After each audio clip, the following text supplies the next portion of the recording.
Science class 7 बाब 10 सबक पहिरियों पासीरियूं ऐं उभियूं लहरूं लॉन्गिट्यूडिनल एंड ट्रांसवर्स वेव्स।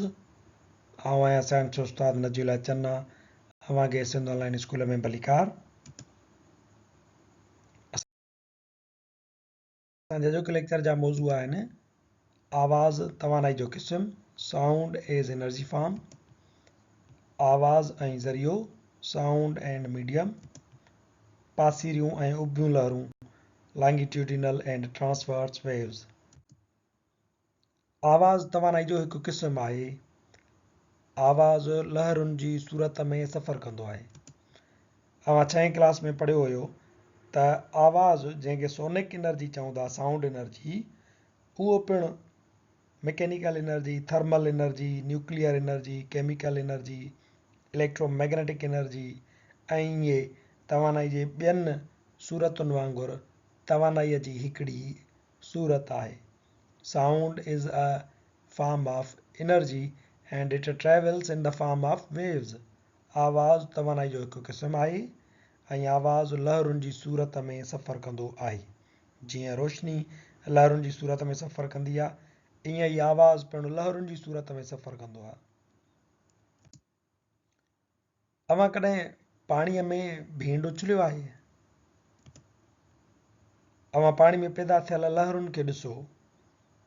लहर दरअसल पाणीअ जे ज़रड़नि जी लर्ज़िश, वाइब्रेशन आहे। पाणीअ में पत्थर उछलाइण सां उन में जेके लहरूं पैदा थियनि थियूं, इहे लहरूं पाण त हिकु जॻह खां ॿी जॻह ताईं सुरी वञनि थियूं, पर जेकी ज़रड़ा इन्हनि लहरुनि में हूंदा आहिनि उहे पंहिंजनि ई जॻहुनि ते मौजूदु हूंदा आहिनि। लहर जेका पाणी में खलल डिस्टर्बेंस सबबु पैदा थी आहे। आवाज़ पिणु अहिड़ी तवानाई आहे जेका कंहिं ज़रिए में खलल सबबु पैदा थींदी आहे। आवाज़ बि अहिड़ी तवानाई आहे जेका कंहिं जिस्म में डिस्टर्बेंस सबबु पैदा थींदी आहे। मिसाल जे तौर ते दोल या ड्रम जो मिसाल खणो।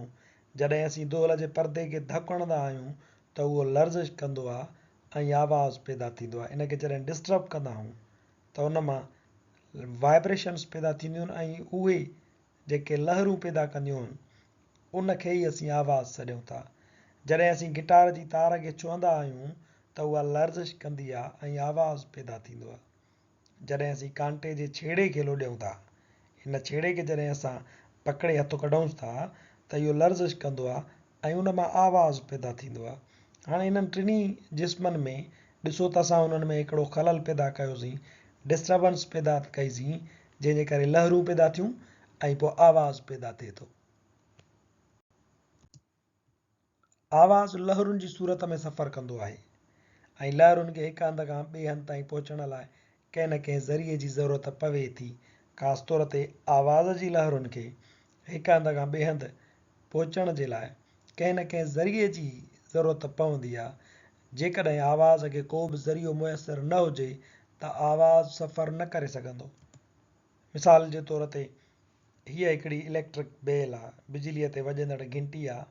उहा असां हिकिड़ी बंदि शीशे जी घुघीअ बरनीअ जे अंदरि था रखूं ऐं वैक्यूम पंप जे ज़रिए उन मां हवा कढी था छॾियूं। मथां उनखे बूच ॾियूं था त जीअं उन में का बि हवा न अचे न ॿाहिरि ख़ारिज थिए। हाणे हितां हवा कढी छॾीसीं, अंदरि खिला पैदा थी वई, को बि ज़रियो कोन्हे, को हवा बि कोन्हे का, पाणियाठ बि कोन्हे का ऐं इन में अंदरि को बि सॉलिड मटीरियल बि कोन्हे को, ख़ाली आहे इहा घुघी। हाणे जेॾी महिल जो तव्हां हिनखे बिजली जे करंट सां हिनखे वॼाईंदव त हिन जो आवाज़ु ॿाहिरि कोन ईंदो। छो नथो अचे? छो त आवाज़ जी लहरुनि खे हितां हेसि ताईं सफ़र करण जे लाइ, तव्हांजे कननि ताईं सफ़र करण जे लाइ कंहिं न कंहिं ज़रिए जी ज़रूरत आहे।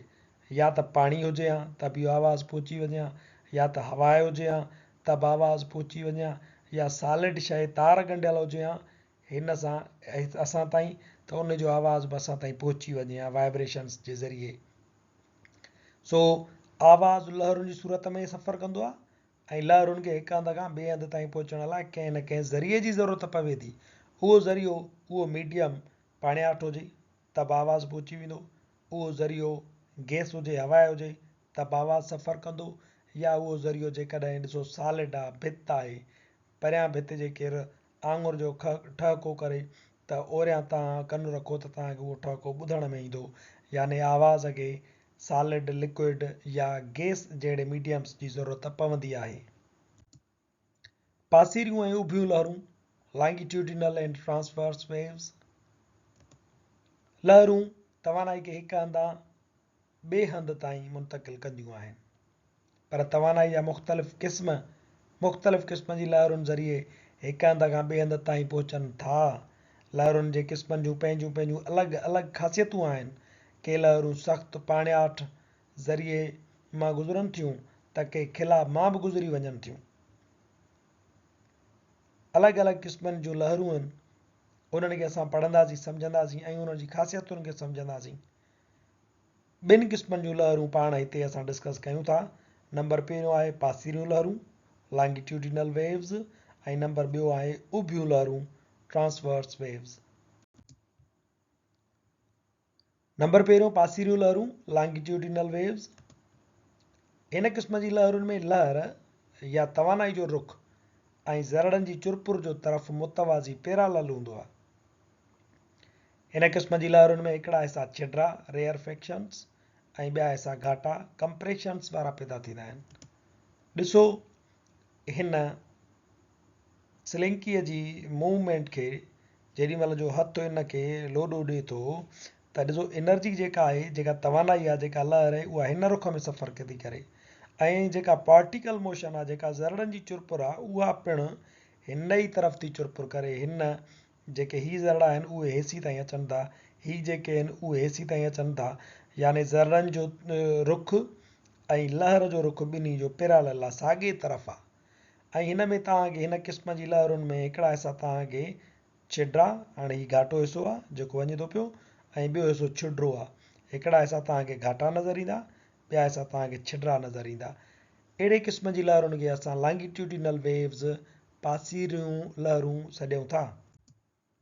लॉन्गिट्यूडिनल वेव्स उनजो हिकिड़ो हिसो जेको घाटे वारो आहे उनखे कंप्रेशन सॾियूं था, छिडरे वारे हिसे खे रेयरफेक्शन सॾियूं था, ऐं वरी घाटे वारो हिसो आहे, इहे किस्त वाइज़ पया कंप्रेशन, घाटे वारा हिसा ऐं रेयरफेक्शन, छिडरे वारा हिसा पैदा थींदा आहिनि, हिक ॿिए खे धिको ॾींदा अॻिते वधंदा आहिनि। हिकिड़े कंप्रेशन खां ॿिए कंप्रेशन ताईं जेका ड्रैग हूंदी आहे उनखे वेव लेंथ चइबो आहे, यानी लहर जी ड्रैग। लॉन्गिट्यूडिनल वेव्स जेके आहिनि उन जा मिसाल ज़िलज़िलो या ज़मीन जे अंदरि पैदा थींदड़ लहरुनि वारा नमूना आहिनि।